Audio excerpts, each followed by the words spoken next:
Introduced legislation today to revoke the federal charter of the National Education Association, which is the nation's largest teachers union. Congressman Mark Harris is one of the members heading that bill, and he's now accusing the NEA of abandoning its mission, saying, quote, from branding President Trump a fascist to embracing divisive gender ideology and walking away from efforts to fight anti-Semitism, the NEA has become nothing more than a partisan advocacy group. Moms for Liberty co-founder Tina Descovich joins me now. Tina, thank you so much for joining us, and we understand that you're going to be at a press conference with Congressman Harris later today to talk about this very topic. But before you do that, explain to us, practically speaking, what revoking the charter of this teachers union would do and why you think it should happen.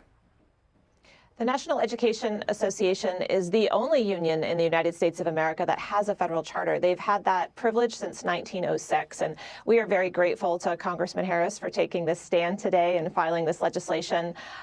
There is no reason that a teachers union that is embracing such radical ideologies and pushing them into our classrooms should have any access to federal, support from the federal government. Yeah, and this push comes on the heels of reporting on this year's National Education Association meeting, where the union reportedly approved, these are the bullet points that they wanted to achieve. They want to defend democracy against President Trump's embrace of fascism, oppose ICE student leader kidnappings, support students organizing against ICE, and they also say that they're supporting the No Kings protest. So that's what they're saying publicly. That's what their priorities are publicly. I see nothing in there about reading and math. And if you want to do that, that's fine. But shouldn't you then run for office as opposed to masquerading education as advocacy? I need to remind the American people that only 1/3 of American fourth graders are reading proficiently in our country right now. And you can see why when you look at, this is the teaching profession. This is their annual conference. They come together, the largest teachers union.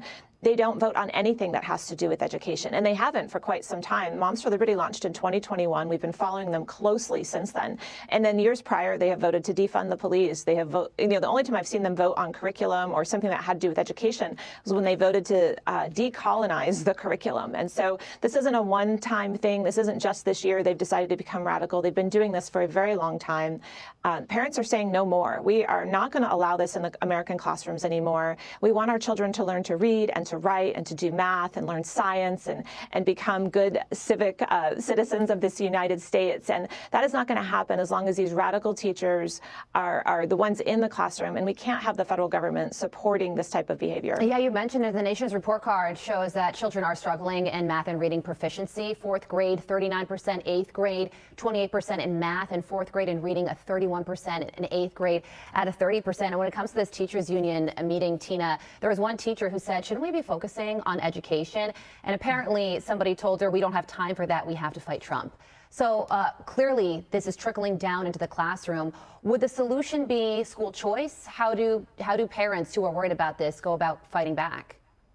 Parents have the fundamental right to direct the upbringing of their children. One of the other things the NEA voted on last week in their conference was to fight against the last month's SCOTUS ruling of Montgomery County, Maryland, where the Supreme Court reaffirmed again that parents have the right to opt out of the things that are going on in the classroom. And so we always support a parent's right to choose, whether it's opting out of curriculum, opting in to curriculum, opting out of schools, picking your own school, homeschooling, private schooling. Children are unique.